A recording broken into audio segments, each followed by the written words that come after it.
पूर्णमदः पूर्णमिदं पूर्णात् पूर्णमुदच्यते पूर्णस्य पूर्णमादाय पूर्णमेवावशिष्यते।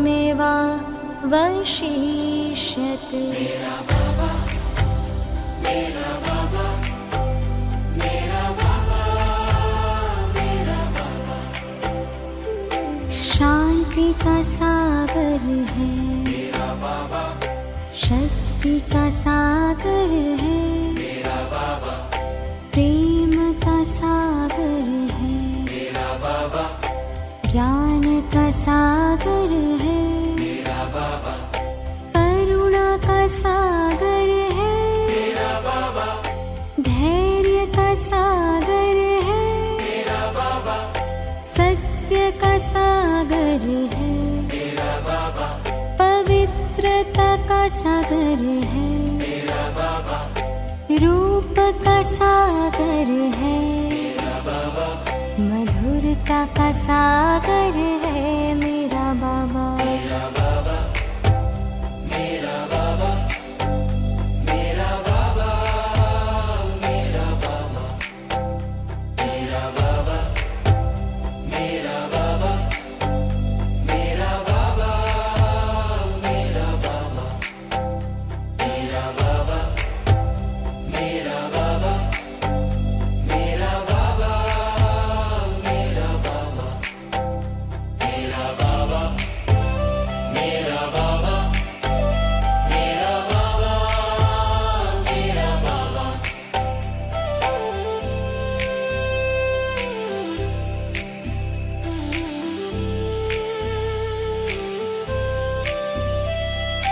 याद प्यार का सागर है, आनंद का सागर है, दया का सागर है, नम्रता का सागर है, ऊर्जा का सागर है, नवीनता का सागर है, उमंग का सागर है, उत्साह का सागर है, उजाले का सागर है, स्थिरता का सागर है मेरा बाबा। ஓம் சாந்தி. மேரா பாபா அப்படிங்கிற பட்டி என்னுடைய 41 நாள் பட்டியினுடைய 27வது நாள் 5/12/2025. இன்றைக்கி நம்ம பட்டி பண்ண போகக்கூடிய முரளி அவ்யக்த முரளியினுடைய டேட் 20 டிசம்பர் 1992. முரளியினுடைய தலைப்பு கட்டளைக்கு கீழ்ப்படிந்தவர் தான் அனைத்து சக்திகளுக்கும் அதிகாரி ஆவார். ஆக்ஞாகாரி ஹி சர்வ சக்தியோं के அதிகாரி है அப்படின்ற தலைப்பு. கட்டளைக்கு கீழ்ப்படிந்தவர்கள் தான் அனைத்து சக்திகளும் அதிகாரி ஆவார்கள். நம்ம ஹெட்டிங் பார்த்தோம். யாருக்கு கட்டளைப்படி யார் நடக்கிறாங்களோ அவங்க தான் அனைத்து சக்திகளுக்கும் அதிகாரி. எக்ஸாம்பிளுக்காக மம்மாவை நம்ம எடுத்துக்கலாம். மம்மாவை பற்றி எல்லாருக்குமே தெரியும். மம்மா எப்படி இருந்தாங்க? ஆக்ஞாக்காரியாக இருந்தாங்க, கட்டளைக்கு கீழ்ப்படிந்து வராங்க. பாபா என்னெல்லாம் ஆக்ஞைகள் கொடுத்தாரோ, கட்டளைகள் கொடுத்தாரோ அதை ஆஞ்சி பண்ணாங்க, அதை ஃபாலோ பண்ணாங்க. அப்போ பாபாவுடைய ஆக்ஞாக்காரி ஸ்டூடெண்ட்டாக இருந்தாங்க. ஆக்ஞாக்காரி என்ன ஆயிடுறாங்க? சர்வசக்திகளுக்கும், இன்றைக்கி வாணியினுடைய தலைப்புப்படி சர்வசக்திகளுக்கும் அதிகாரி ஆயிடுறாங்க. இன்றைய முரளியினுடைய 7 கடல்கள். ஒன்று அனைத்து சக்திகளின் கடல். பாபா யார்? அனைத்து சக்திகளின் கடலாக இருக்கிறாரு. இன்று சர்வசக்திவான் பாப் தாதா யாரை பார்த்துட்ருக்கிறாரு? சக்தி சேனைகளை பார்த்துக்கிட்டு இருக்கிறாரு. சக்தி சேனா எப்படி இருக்குது? சேனை அலர்ட்டாக இருக்குது. ஏன்னா 5 விகாரங்கள் எப்போ வேணாலும் அட்டாக் பண்ணலாம். அதனால் தாக்குதலிருந்து நம்ம பாதுகாப்பாக இருக்கிறதுக்காக சக்தி சேனா சதா அலர்ட்டாக இருக்குது. பாபா என்ன சொன்னார் இன்னைக்கு வானிலை? சர்வசக்திவான் பாப் தாதா அனைத்து சக்திகளையும் அனைத்து குழந்தைகளுக்கும் சமமாக கொடுத்திருக்கிறார். ஆனால் பாபா குழந்தைங்க என்ன பண்ணுறாங்க? அதை யூஸ் பண்ண மாட்டேங்கிறாங்க. சில நேரம் யூஸ் பண்ணுறாங்க, சில நேரம் யூஸ் பண்ண மாட்டேங்கிறாங்க. சில குழந்தைங்க சர்வசக்திகள்லையும் நிறைஞ்சிருக்காங்க, சில குழந்தைங்களில் அப்பப்போ சில நேரம் இருக்கிறாங்க, சில நேரம் கம்மியாக இருக்கிறாங்க. நேரம் சர்வசக்தி சுரூபமாக இருக்கிறாங்க, சில நேரம் சக்தி சுரூபமாக இருக்காங்க. சில சக்திகள் கம்மியாக அங்கே சுரூபமாக இல்லை. அந்த மாதிரி ஏன் ஆகுது? அதுக்கு காரணம் என்ன? சில நேரங்களில் சக்திகள் ஆஜராகுது, சில நேரங்களில் ஆஜராகிறது இல்லை. பாபா இன்றைக்கி நான் எடுத்துக்கக்கூடிய பாயிண்ட் என்னுடைய 2வது கடல் பாபா ஸ்ரீமத்தின் சாகராக இருக்கிறார், கடலாக இருக்கிறார். பாப் தாதா சொல்கிறாங்க, எந்த குழந்தைங்க ஒவ்வொரு அடியிலையும் பாப் தாதா அவனுடைய ஸ்ரீமத் படி நடக்கிறாங்களோ அவங்களுக்கு முன்னாடி சர்வசக்திகள் ஆஜராகிறது. யார் பாபாவனுடைய ஒவ்வொரு கட்டளைப்படியும் நடக்கிறாங்களோ அவங்க முன்னாடி தான், அவங்களுக்கு தான் அனைத்து சக்திகளும் அங்கே எப்போவுமே ஆஜராக இருக்குது. ஸ்ரீமத் ஒவ்வொரு அடி என்ற ஸ்ரீமத்தை நாம் ஸ்ரீமத் படி எடுத்து வைக்கும்போது அப்போ சக்திகள் அங்கே அவங்களுக்காக காத்துட்ருக்கு, அவங்களுக்கு உதவி செய்கிறதுக்காக. சக்திகள் அவர்களை பாதுகாக்குது. நிர்ணயம் பண்ணக்கூடிய சக்தி வேணும், அடக்கி கொள்ளக்கூடிய சக்தி வேணும், தாங்கிக் கொள்ளும் சக்தி வேணும், பொறுமை சக்தி வேணும், அன்பின் சக்தி இருக்குது, சத்தியத்தாவின் சக்தி இருக்குது, எதிர்கொள்ளும் சக்தி இருக்குது. பாபா பாபாவுடைய இந்த எல்லா சக்திகளையும் எப்போ நம்ம ஆர்டர் படி கேட்கும். ஒவ்வொரு அடியிலையும் நம்ம ஒவ்வொரு எண்ணம், சொல், செயல், கர்மம் எல்லாமே ஸ்ரீமத் படி நம்ம எடுத்து வைக்கும்போது தான் அந்த சக்திகள் நம்மளுடைய சொல்கிறபடி கேட்கும். இதுதான் விதி, அதாவது ஒரு சூத்திரம், வாய்ப்பாடு. பாபா ஒவ்வொரு விஷயத்துக்கும் ஸ்ரீமத் கொடுத்துருக்கிறாரு. நம்மளுடைய ஃபுல் டேனுடைய ஆதியிலிருந்து கடைசி தூங்குறது வரைக்கும் என்னெல்லாம் ஸ்ரீமத் கொடுத்துருக்குறாரோ அது நம்ம எப்போவும் ஃபாலோ பண்ணுறோம். எவ்வளோ ஃபாலோ பண்ணுறோமோ அவ்வளோக்குள்ள சக்திகள் நமக்கு முன்னாடி ஆஜராகிறதுக்கு எப்போவுமே ரெடியாக இருக்கும். சில குழந்தைங்க என்ன பண்ணுறாங்க, என்ன ஸ்ரீமத் ஈஸியாக இருக்குதோ அதை ஃபாலோ பண்ணுறாங்க, எது கஷ்டமாக இருக்கோ அதை ஃபாலோ பண்ண மாட்டேங்கிறாங்க. சில நேரம் பண்ணுறாங்க, சில நேரம் பண்ண மாட்டேங்கிறாங்க. அதனால் சர்வசக்திகள் கூட என்ன பண்ணுது, சில நேரம் ஆஜராகுது, சில நேரம் ஆஜராக மாட்டேங்குது. அதனால் பாப் தாதா உங்களுடைய ஒவ்வொரு காலடி தடமும் ஸ்ரீமத் படி இருக்கணும் அப்படின்ட்டு. 3வது பாபா கருணையின் கடலாக இருக்கிறார். முரளியில் பாபா சொல்கிறாரு, குழந்தைங்களுக்கு வாணியில், இன்றைய வாணியில் சொல்கிறாரு, அவ்யக்த வாணியில் பாபா கருணையின் கடலாக இருக்கிறார். எதில் கருணையின் கடலாக இருக்கிறார்? குழந்தைங்க மேலே. குழந்தைங்களை பார்த்தா பாபாவுக்கு கருணை வருது. ஏன் வருது? எந்த குழந்தைங்க மேலே கருணை வருது? சில குழந்தைங்க சில நேரங்களில் சக்திகளை யூஸ் பண்ணுறாங்க, சில நேரங்கள் ஆஜராகுது சக்தி, சில நேரங்களில் ஆஜராக மாட்டேங்குது. அவங்க ஆர்டர் பண்ணுறாங்க, சக்திகள் வா அப்படின்ட்டு, பொறுமை சக்தியை வா, எதிர்கொள்ளும் சக்தியை வா, ஏற்றுக்கொள்ளும் சக்தியை வா வான்னு ஆர்டர் பண்ணுறாங்க. ஆர்டர் தான் சத்தமாக கேட்குது, ஆனால் சக்திகளுடைய சப்தம் அங்கே இல்லை, சக்திகளுடைய நாதம் அங்கே ஒலிக்கலை. அந்த மாதிரி குழந்தைங்களை பாபா பார்க்கும்போது பாபாவுக்கு ரொம்ப கருணையாக இருக்குது, இரக்கமாக இருக்குது, பரிதாபமாக இருக்குது. ஏன் சக்திகள் அங்கே வரல, கூப்பிட்டும் கூட வரல. ஏன் வரல? ஏன்னா குழந்தைங்க பக்தனின் ரூபத்தில் அவங்க கூப்பிடுறாங்க. அதிகாரி ஆகிறதுக்கு பதிலாக பக்தர்களாக ஆயிடுறாங்க. பக்தர்கள் ரூபத்தில் இருந்து அந்த சக்திகளுக்கு ஆர்டர் கொடுக்குறாங்க. அதாவது உலகத்தினுடைய பக்தர் இல்லை, ஞானம் தெரிஞ்சும் பக்தர் ஆயிடுறாங்க, ஞானி பக்தன் ஆயிடுறாங்க. அந்த உலகத்தில் உள்ள பக்தர்கள் வேற. என் குழந்தைங்களே பக்தர்கள் இருக்காங்க, நிறைய மறைஞ்சிருக்காங்க, தெரிய மாட்டேங்கிறாங்க கூட்டத்தில், ஆனால் இருக்காங்க. அவங்க தான் இந்த மாதிரி பக்தன் ரூபத்தில் அந்த சக்திக்கு ஆர்டர் போடுறாங்க. பாபா முன்னாடி ராயலான பக்தர் ரூபத்தில் வராங்க. பாபா கிட்ட கேட்குறாங்க, பாபா இது பண்ணுங்கள், பாபா அது பண்ணுங்கள், பாபா அதையும் செய்யுங்க, பாபா எனக்கு இந்த ஆசை பூர்த்தி பண்ணுங்கள், எனக்கு இது வேணும். அந்த மாதிரி குழந்தைங்களுக்கு மேலே பாப் தாதாவுக்கு ரொம்ப கருணை, ரொம்ப இரக்கம், ரொம்ப பரிதாபமாக இருக்குது, ரொம்ப பாவமாக இருக்குது. குழந்தைங்க, நீங்கள் அன்பான குழந்தைங்க, செல்ல குழந்தைங்க, பாபா முன்னாடி அன்புனால் டிமாண்ட் பண்ணுறீங்க, இது வேண்டுதல் வைக்கிறீங்க. அப்போ பாபாவுக்கு எவ்வளோ பரிதாபமாக இருக்குது, பாவமாக இருக்குது. அதனால் பாபா சொல்கிறாங்க, நீங்கள் பக்தர்கள் போல் டிமாண்ட் பண்ணாதுங்க, நீங்கள் என்ன பண்ணுங்கள், குழந்தையாக இருங்க, அதிகாரியாகுங்க. உங்களுடைய அதிகாரம் அந்த சக்திகள்.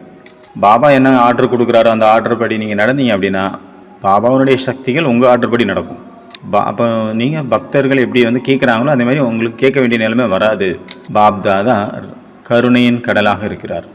அடுத்தது லவ்வின் கடலாக இருக்கிறார் பாபா. பாப் தாதா கிட்ட நம்ம லவ் இருக்கிறனால தான் நம்ம அங்கே இருக்கிறோம். பாபாவனுடைய லவ் தான் நம்மளை இழுத்து கொண்டு வந்திருக்கு. உங்களுக்கு பாப் தாதா கிட்ட அன்பு இருக்குது, ஸ்ரீ பாபா கிட்ட அன்பு இருக்குது அப்படின்னா அந்த எல்லா சக்திகளும் உங்களுக்குள்ளே ஆஜராயிரும், உங்களுக்குள்ளே வந்துடும். பக்தர்கள் கோவிலில் போய் எப்படி கேட்குறாங்களோ அதே மாதிரி நீங்கள் டிமாண்ட் பண்ணாதுங்க. அன்பாக பாபாவை நினைவு பண்ணுங்கள், நிரந்தரமாக நினைவு பண்ணுங்கள். நான் எப்படி லவ்வின் கடலாக இருக்கிறேன், அதே போல் நீங்கள் பக்தர்கள் போல் கேட்காதுங்க, அதிகாரி ஆயிருங்க. அந்த சக்திகளுக்கு இன்சார்ஜ் ஆகுங்க, உரிமையாளர் ஆகுங்கள். உங்களுடைய பிறப்புரிமை. அடுத்த கடல் பாபா வெற்றியின் கடலாக இருக்கிறார். நினைவினுடைய சொரூபம் வெற்றி. பாபா 2 விதமான நினைவுகள் சொல்லியிருக்காரு இன்றைய முரளியில். ஏதாவது சேவை இருக்குது, ஏதாவது ப்ரோக்ராம் இருக்குது அப்படின்னா அந்த ப்ரோக்ராமை பேஸ் பண்ணி குழந்தைங்க அதை சக்ஸஸ் ஆகணும் அப்படின்ட்டு யோகா பண்ணுறாங்க, ஸ்பெஷல் யோகா பண்ணுறாங்க. அப்புறம் தன்னுடைய பலவீனங்கள் ஏதாவது அதிகமான தாண்டவம் ஆடிச்சு அப்படின்னா அதை நினச்சி அதை ஜெயிக்கிறதுக்காக, அதை சாந்தப்படுத்துறதுக்காகவும் யோகா பண்ணுறாங்க, ஸ்பெஷல் யோகா. அப்புறம் பிரச்சனைகள் வெளியிலேருந்து வரும்போது அப்போவும் ஸ்பெஷல் யோகா பண்ணுறாங்க. இதை பாபா என்ன பண்ணிட்டாருன்னா பக்தி கூட ரிலேட் பண்ணிட்டாரு. பக்தி இருக்குல்ல, அதை கூட கனெக்ட் பண்ணிட்டாரு. பக்தர்கள் என்ன பண்ணுறாங்க, ஏதாவது பிரச்சனை வரும்போது என்ன பண்ணுறாங்க, போய் பூஜை பண்ணுறாங்க, கோயில் குளம்னு அலையிறாங்க. இல்லை அப்படின்னா அவங்க பாட்டு நீ யாரோ நான் யாரோன்ட்டு இருக்காங்க. அதனால் பாபா சொல்கிறாங்க, என்னுடைய ஞானி பக்தர்கள் கூட இதே மாதிரி தான் இருக்காங்க. எப்போ ஏதாவது அவங்களுக்கு பிரச்சனை அப்படின்னா ஸ்பெஷல் யோகா பண்ணுறாங்க. அதாவது நல்ல கான்சன்ட்ரேஷனோட நல்லா யோகா பண்ணுறாங்க. அதாவது நல்லா பாபாவை நினைவு பண்ணுறாங்க, நினைவில் மூழ்கிடுறாங்க, ஆகா பாபா அப்படின்ட்டு. மற்ற நேரத்தில் சோம்பேறியாக இருக்காங்க. குழந்தைங்க நீங்கள் நிரந்தரமாக பாபா நினைவில் இருக்கிறீங்க, சகஜமாக இருப்பீங்க அப்படின்னா பாபா நினைவில். அப்பொழுது எல்லா சக்திகள் இருக்கு இல்லையா, பாபாவனுடைய வரதானம், பாபாவனுடைய ஆஸ்தி, அந்த எல்லா சக்திகளும் உங்கள் முன்னாடி நிற்கும், எட்டுமே சுற்றி நிற்கும். நீங்கள் யார்ட்டையும் கேட்குறோன்னு அவசியமே இல்லை, உங்களுக்கு அடிமை அந்த சக்திகள். அடுத்தது கடல். அடுத்த கடல் கர்மயோகியாக ஆக்கக்கூடிய கடல் பாபா. பாபா நம்மளை கர்மயோகி ஆக்கியிருக்கிறாரு. அடுத்தது பாபா கர்மயோகி ஆக்கக்கூடிய கடலாக இருக்கிறார். பாபா சொல்கிறாங்க, எந்த ஒரு பிரச்சனை வருது அப்படின்னா அப்பொழுதுதான் உங்களுடைய சக்திகள் எவ்வளோ இருக்குது அப்படின்னு தெரியுது. அந்த சூழ்நிலைக்கு நீங்கள் அடிமை ஆகிட்டீங்க அப்படின்னா அப்போ சக்திகளை நீங்கள் யூஸ் பண்ணல, சக்திகள் நீங்கள் கூப்பிட்ட நேரத்துக்கு வரல, தேவையான நேரத்தில் நீங்கள் கூப்பிடவே இல்லை அப்படியும் இருக்கலாம். அப்போ நம்ம சூழ்நிலைக்கு அடிமை ஆயிடுவோம், சூழ்நிலையால் ஹேண்டில் பண்ண முடியாத ஒரு நிலைக்கு தள்ளப்படுவோம். அதனால் பாபா சொல்கிறாங்க, நீங்கள் அதிகாரியாக இருக்கணும். சக்திகளுக்கு ஒவ்வொரு காரியத்திலும் நிரந்தரமாக நினைவில் இருப்பதற்காக பயிற்சி பண்ணுங்கள். உங்களுடைய நினைவு எப்படி இருக்கணும், நிரந்தரமாக இருக்கணும், சகஜமாக இருக்கணும். அப்போ தான் சகஜ யோகி, கர்மயோகின்னு சொல்ல முடியும். கடைசியில் பணிவின் கடலாக இருக்கிறார் பாபா, நிர்மாணத்தின் கடலாக இருக்கிறார். நிர்மான் தாக்கா சாகர். யார் நிர்மாணம் இருக்காங்க, பணிவாக இருக்கிறாங்க, அவர்களுக்கு அனைவரின் மரியாதைகளும் தானாகவே கிடைக்குது. நிர்மான் பணிவு அப்படிங்கிறது என்னது, அது ஒரு ஸ்வமான். யார் இந்த ஸ்வமானில் இருக்காங்களோ அவங்களுக்கு ஆட்டோமேட்டிக்காக அனைவருடைய மரியாதைகளும் கிடைக்குது. பாபா சொல்ல நிர்மான் பணிவு அப்படின்னா நீங்கள் அடங்கி போகிறதில்ல, நீங்கள் தலை வணங்கி போகிறது அப்படின்னு கிடையாது. அனைத்து சர்வ ஆத்மாக்கள், சர்வ சக்திகளும் உங்கள் முன்னாடி தலை வணங்கும் நீங்கள் பணிவாக இருந்தீங்கன்னா. அப்புறம் எல்லாத்துட்டு மரியாதை கிடைக்கும். அப்போ இன்றைய 7 கடல்கள் என்னவாக இருந்தது, அனைத்து சக்திகளின் கடல், ஸ்ரீமத்தின் கடல், கருணையின் கடல், லவ்வின் கடல், வெற்றியின் கடல், கர்மயோகி ஆக்குவதற்கின் கடல், அப்புறம் பணிவின் கடல். ஓம் சாந்தி. கிளாஸை முடிச்சுட்டாங்க சீக்கிரம். இப்போ நம்ம என்ன பண்ணலாம், சோமான் இருக்குல்ல, இன்னும் நிறைய சோமான் இருக்குது இந்த முரளியில், அதை நம்ம இப்போ பயிற்சி பண்ணலாம். ஓம் சாந்தி. நான் சர்வசக்திவான் பாபாவின் சர்வசக்திகளால் நிறைந்த ஆத்மா. நான் சர்வசக்திவான் பாபாவின்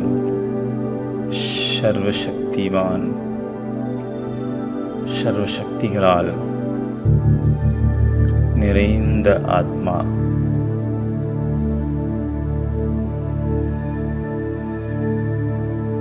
அனுபவம் பண்ணுங்க. நான் சர்வசக்திகளால் நிறைந்த ஆத்மா. மாஸ்டர் சர்வசக்திவான்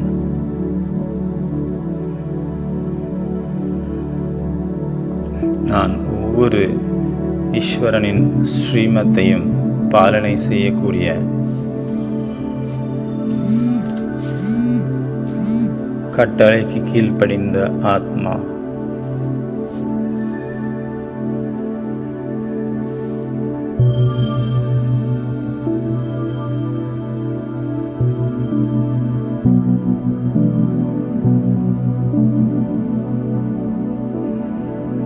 நான் சர்வசக்திகளையும் நேரப்படி காரியத்தில் பயன்படுத்தும் அதிகாரி ஆத்மா.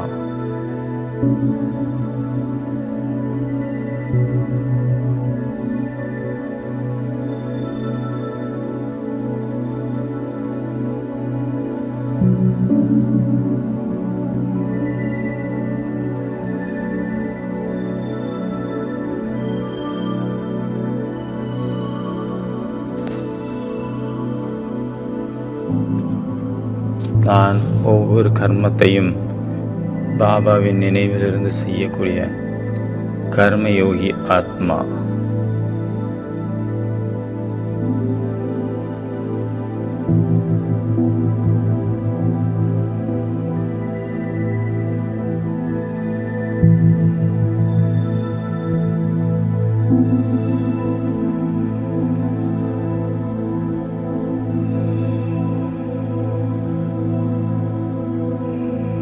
நான் சர்வசக்திகளையும் பிரயோகம் செய்யும் சஸ்திரங்களை கொண்ட வெற்றி ஆத்மா, விஜயி ஆத்மா.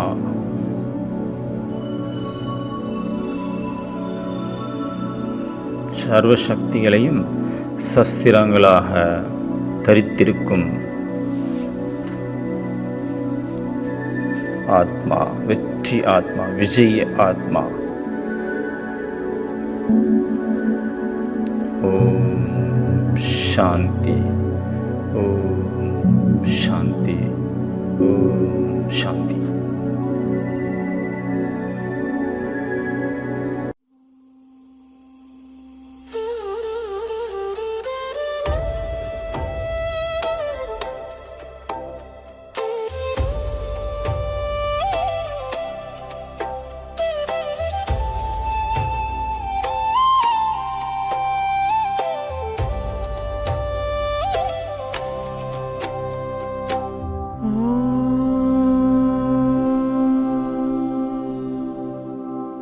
पूर्णमदः पूर्णमिदं पूर्णात् पूर्णमुदच्यते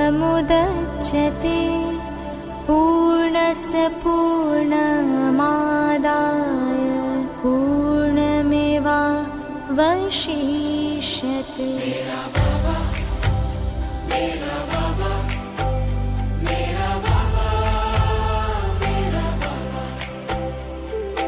शांति का सागर है,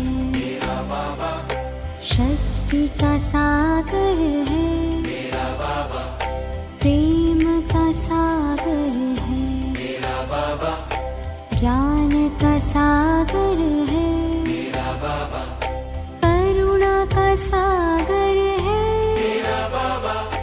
धैर्य का सागर है, सत्य का सागर है, पवित्रता का सागर है, रूप का सागर है, मधुरता का सागर है मेरा बाबा. मेरा बाबा